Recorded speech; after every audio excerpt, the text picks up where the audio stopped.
Seorang kepala desa di Kabupaten Buru Selatan, Maluku, menganiaya wanita yang menjadi selingkuhannya.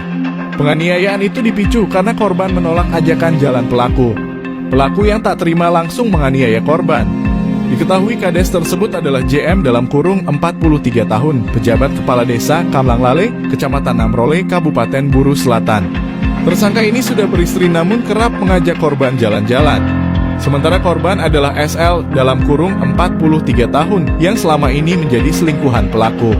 Kapolres Buru Selatan AKBP M. Agung Gumilar mengatakan kasus ini dilaporkan teman korban yang tinggal bersamanya. Dari laporan tersebut, penganiayaan terjadi pada Rabu 9 Agustus 2023 sekitar pukul 21.00 waktu Indonesia Timur.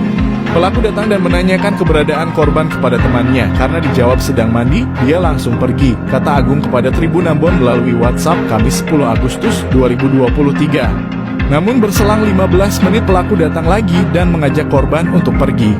Tetapi korban menolak, pelaku langsung menariknya ke arah pantai Mas Nana.